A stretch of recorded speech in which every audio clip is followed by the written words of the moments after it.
Assalamualaikum warahmatullahi wabarakatuh.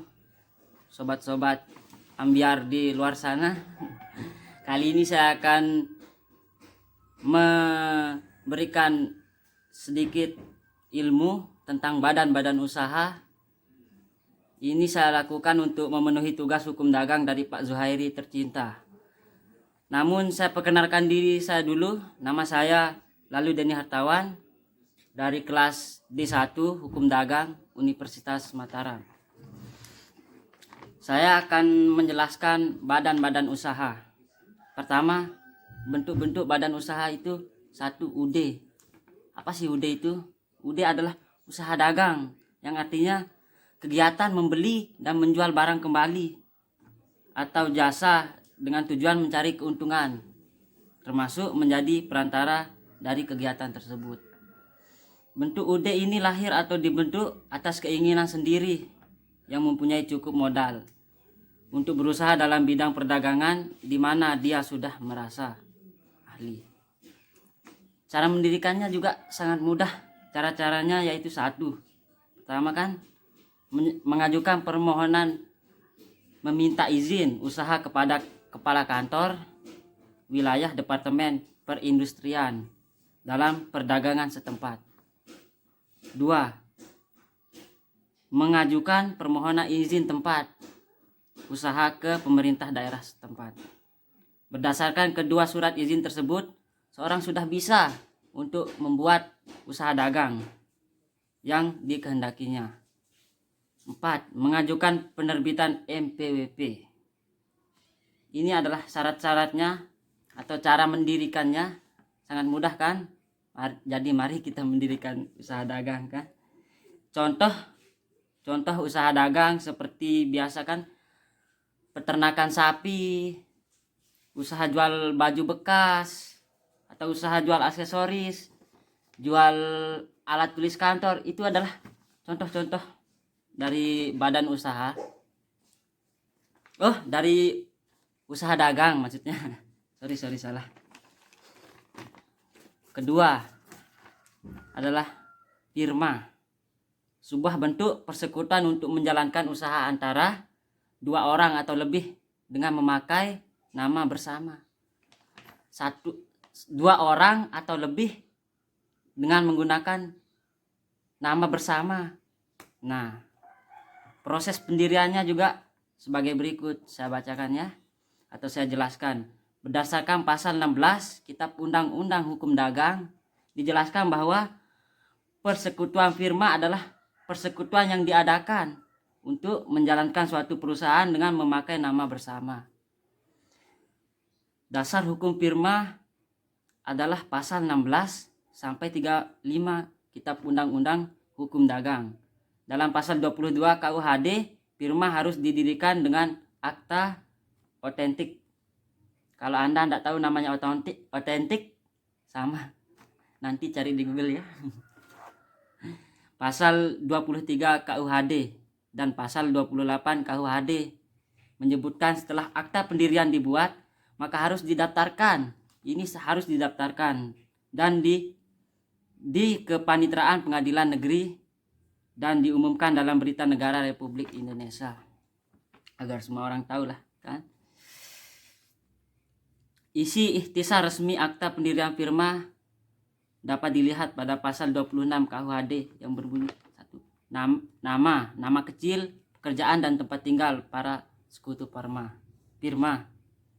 Pernyataan firmanya dengan menunjukkan apa persekutuan itu umum atau terbatas. Jadi harus ditunjukkan apakah bersifat umum atau terbatas. Penunjukan para sekutu yang tidak diperkenankan bertanda tangan atas nama firma saat mulai berlakunya persekutuan dan saat berakhir. Dan selanjutnya pada umumnya bagian-bagian dari perjanjian yang harus dipakai untuk menentukan hak-hak pihak ketiga terhadap para sekutu. Proses pembubaran. Di sini juga ada proses pembubaran dari firma yang diatur dalam pasal 1646 sampai 1652 KUH Perdata. dan pasal 31 sampai 35 KUH dagang. Pada pasal 1646 menyatakan bahwa satu jangka waktu firma telah habis, adanya pengunduran diri, musnahnya barang atau telah usainya usaha yang dijalankan di dalam firma, adanya kehendak salah seorang sekutu meninggal dunia. Jadi kalau ada orang yang mati, berarti otomatis firma ini bubar. Ya kayak gitulah.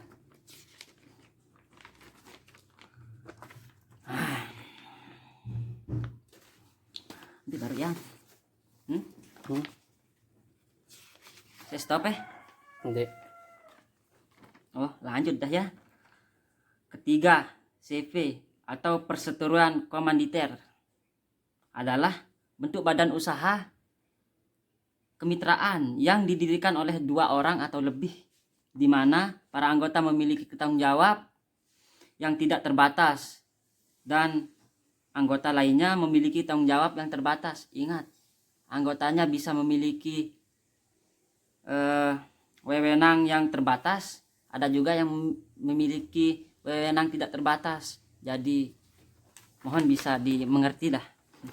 Jenis-jenis CP itu adalah sebagai berikut. Pertama, persekutuan komanditer murni, persekutuan komanditer campuran. Ketiga, persekutuan komanditer bersaham.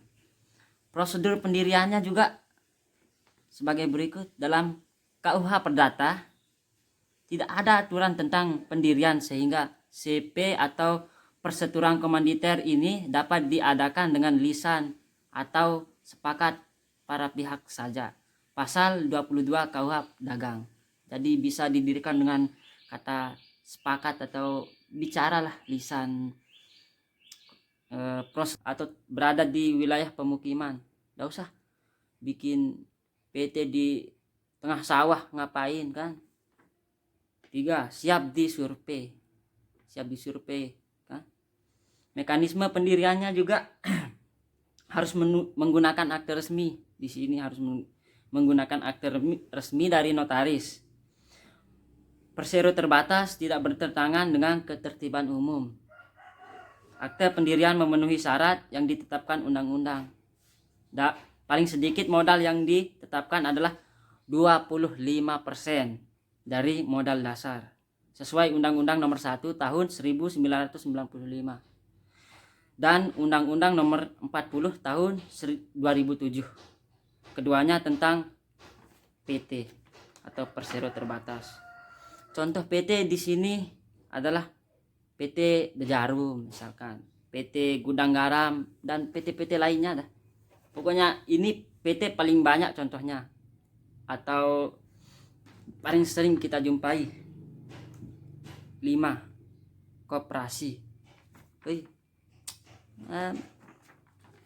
Koperasi adalah sebuah organisasi yang didirikan untuk kepentingan bersama yang dimiliki dan dioperasikan orang-orang. Koperasi melandaskan kegiatan berdasarkan prinsip gerakan ekonomi rakyat yang berdasarkan atas kekeluargaan.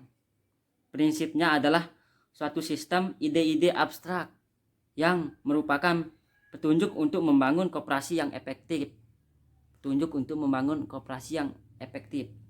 Dan tahan lama. Ingat ya, tahan lama. Di Indonesia telah dibuat Undang-Undang Nomor 25 Tahun 1992 tentang pengkoperasian.